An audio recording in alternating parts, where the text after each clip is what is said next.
Oke, selamat pagi semuanya.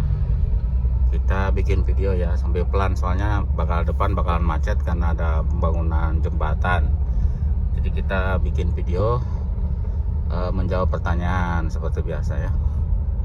Jadi pertanyaannya, cara mencari atau apa saja yang harus dicek kalau kita mau beli mobil, ya kan? Terutama Vision ya. Sebenarnya sih untuk mobil lain juga bisa. Mungkin kita lebih terutama ke Vision-nya. Ini kan macet, jadi kita bikin video ya. Ini lumayan lama nih karena buka tutup di jembatan. Jadi yang pertama sekali itu kalau kita mau nyari mobil itu ya, biasanya kan kita lihat mobilnya, kelilingin dulu bodinya gitu ya.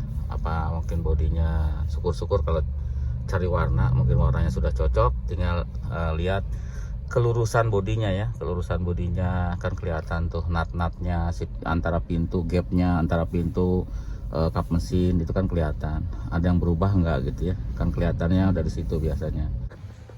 Jadi dicek kelurusan bodinya dari sini ya, nih apa gapnya, nutnya ya, antara bagasi dan contoh ya aja ya, bagasi dengan bodi mesin di sini kan kelihatan. Ini harus sama semua ya, posisinya sama di sini juga. Nah ini tandanya bahwa belum pernah bergeser ya, kalau dia posisinya ini jaraknya sama.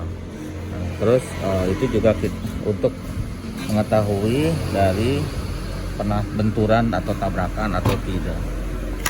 Nah, selain itu juga kita bisa ngelihat dari sini ya, kalau udah pasti tabrakan ini pasti berubah nih. Biasanya kan kalau mobil itu jarang yang di las bagian sini ya, biasanya di las titik. Las titiknya masih ada, berarti dia belum pernah tabrakan, belum pernah di las ya. Karena kalau nanti diperbaiki ini enggak seperti itu biasanya ya, pasti berbeda. Di sini juga sama, harus kelihatan ya. Jadi tidak ada bekas las-lasan di sini, kan masih aslinya masih las titik.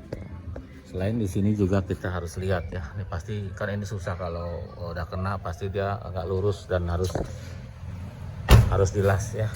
Nah untuk bagian depan juga sama, yang depan diperhatikan kalau sudah nabrak, ini kan lampunya pasti ininya berubah ya, si kontur ininya, remnya itu berubah. Di sini nih masih ada logo Vision, kalau nggak sini ya, ini semuanya pasti berubah karena ini susah ya, kalau udah diketok-ketok ini pasti tidak akan sama lagi ya. Dilihat sekelilingnya, kalau sudah pernah nabrak itu pasti ketahuan. Oke, seperti itu. Terus catnya ada belang apa enggak gitu kan, ada penyok-penyok, pasti kelihatan lah. Yang standar sebelumnya memang harus browsing dulu ya, yang standar seperti apa dilihat dulu di browsing. Yang standar itu bodinya seperti ini. Jadi kalau beda mungkin sudah dimodifikasi ya, terserah kalau suka ya. Soalnya kalau modifikasi biasanya nanti untuk dijualnya kembali itu agak susah. Itu untuk body ya. Mungkin yang utama sebenarnya sih cek dulu ya keabsahannya dulu, kali surat-suratnya, nanya dulu apakah STNK-nya ada, BPKB-nya ada gitu ya. Terus apa lagi, ya bila cek pakai aplikasi terdaftar tidak di Samsat atau di Samsat ya, di kantor polisi itu terdaftar nggak mobilnya gitu, sama nggak kepemilikannya dengan yang ada di STNK. Oke lah, itu mungkin lebih paham ya. Yang selanjutnya kalau memang sudah cocok di warna dan sebagainya itu terserah ini mana dulu yang mau dicek ya. Mungkin lebih baik sih ngecek di mesin dulu gitu ya. Mesin dulu ada bocor-bocor apa tidak gitu ya, di kolong-kolongnya dilihat ada netes apa tidak gitu ya, olinya. Terus mesinnya dilihat apakah ada standar atau tidak. Itu bisa di browsing ya, sebenarnya browsing di internet mesinnya, kalau yang standar seperti apa nanti kan dilihat. Nanti kalau ada yang berubah, mungkin ada pemasangan apa, kabel yang kemana-kemana kelihatan ya. Jadi Semuanya sebenarnya sekarang kan enak, ada internet, kita bisa browsing dulu mana yang standar mana yang tidak ya, di browsing terus di screenshot, mungkin nanti kalau misalkan perlu kita bisa lihat ya. Mesin sudah, terus kebocoran oli sudah gitu ya. Terus apalagi ya, setelah itu biasanya hidupkan mesin. Nah, kita dengerin mesinnya tuh suaranya normal apa tidak gitu, ada ketukan-ketukan yang tidak perlu ya kan. Suara mesin kan harusnya halus ya kalau yang normal.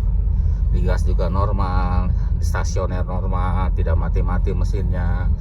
Stasionernya angkanya itu kalau kita lihat biasanya maksimal 1000 ya, 900 sampai 1000 rpm itu biasanya segitu, nanti dilihat. Terus lihat lagi ada kebocoran oli, kebocoran air gitu ya, sambil mesinnya dihidupkan. Terus lihat di knalpotnya apa ngebul hitam kalau di gas gitu ya. Ini saat mesin dihidupkan untuk di gas ya. Nah, terus indikator di sini nih, apakah ada yang nyala gitu ya. Di sini nih indikator di dashboard gitu, mungkin ada yang nyala terus. Nah, itu artinya ada masalah ya. Seperti ini nih, ini kan airbagnya nyala, berarti airbagnya perlu diperbaiki gitu loh maksudnya. Mungkin kalau gambar aki, gambar engine, nah itu harus dilihat ya. Jadi sebaiknya sih itu mati semua ya saat mesin hidup, tidak ada indikator yang nyala. Tetapi kalau saat dikunci kontak, semua indikator harus nyala. Indikator ABS, airbag, aki, oli, semua indikator itu harus nyala. Pas nanti dihidupkan, semua indikator harus mati. Itu yang normal ya. Ya, setelah itu ini kita persingkat aja ya. Yang kayaknya itu yang utama soalnya. Nanti dilanjutkan dengan pengetesan mobil gitu ya. Biasanya sih ngetes dulu di tempat yang komplek kan, biasanya di jalan yang nggak terlalu rame gitu. Dirasain suspensinya, dirasain handlingnya, dirasain koplingnya, dirasain remnya, operannya dirasain ya. Kalau manual, kalau matic mungkin perpindahannya dirasain, masuknya enak nggak ngejeduk gitu. Nah, terus suhu juga dilihat, apakah suhunya panas dan sebagainya. Kalau di jalan biasa sudah oke,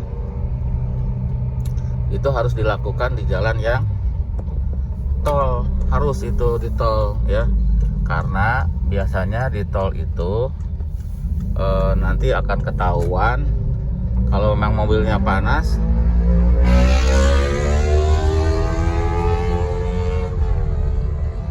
Kalau mobilnya panas kan ketahuan suhunya naik gitu ya.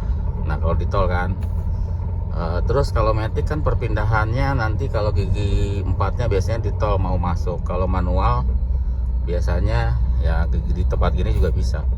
Tapi lebih ke nanti lihat suhu mesin kalau di tol itu ya. Nanti lihat perpindahan gigi kalau matic gitu, dan banyak lah nanti dirasa-rasakan kalau di tol. Apakah oleng, getar dan sebagainya kan nanti terasanya di tol. Narik kiri, narik kanan, setirnya bergetar dan sebagainya ya. Kan kalau nanti setirnya bergetar juga harus lihat bannya udah kadaluarsa atau belum, sudah gundul apa belum kan nanti kelihatan. Terus sporingnya dan sebagainya udah pernah nabrak apa belum. Kalau udah pernah nabrak mungkin narik-narik di kiri atau ke kanan, nanti ketahuannya di tol. Jadi yang orang yang suka lewatin itu kalau ngetes di tol ya, itu selalu tuh dilewatin. Pas nanti orang yang naik tol baru ketahuan penyakitnya gitu ya. Memang sih agak sulit ya nyari mobil, kadang-kadang kita emosional. Kalau udah ngelihat mobil warnanya cocok atau plat nomornya cocok, misalkan ganjil genapnya cocok, terus angka-angka cocok dengan tanggal kelahiran misalkan, kita udah lupa sama yang lain ya. Padahal yang lain itu mahal. Mungkin pajaknya terlalu panjang, matinya juga mahal ya kan. Terus bannya gundul semua juga lumayan. Terus AC misalkan tidak dingin itu mahal kalau pisut ya kan, karena EPAP aja harus buka dashboard. Terus transmisi kalau perpindahannya gak mau gigi 4 atau selip atau gimana mahal ya kan. Estimasi 10 sampai 15 juta untuk transmisi, untuk perbaikan. Ya kita estimasi yang tertinggi aja ya. Nanti kalau dia masih rendah, nah ternyata mahal kan, gak kaget gitu. nanti kelengkapan di ini dashboardnya, perintilan-perintilan. Kalau di dalam ini kan susah nyarinya ya. Pasti susah, perintilan-perintilan tuh kalau nggak ada susah. Jadi itu harus diperhatiin. Kecuali kalau nanti ada yang rusak, bisa motong harga, nggak apa-apa. Ya, jadi, nah terakhir ya kesimpulan karena sudah mau nyampe. Nanti kesimpulannya, mungkin bisa dibeli mobil itu, tapi dipotong dengan kerusakan atau kekurangannya gitu ya. Misalkan misalkan ini pasaran 50 juta, tapi pajaknya mati 2 tahun, ya potong lah, dikurangin harga pajak ya. Misalkan 2 tahun tuh 2 juta misalkan, atau 3 juta, ya potong 3 juta. Bannya mati habis semua, udah parah gundul, ya potong. Atau bodinya atau segala macamnya itu AC-nya mati, ya minta potong gitu. Oke, itu aja ya. Udah sampai bengkel. Terima kasih sudah nonton, sampai jumpa lagi.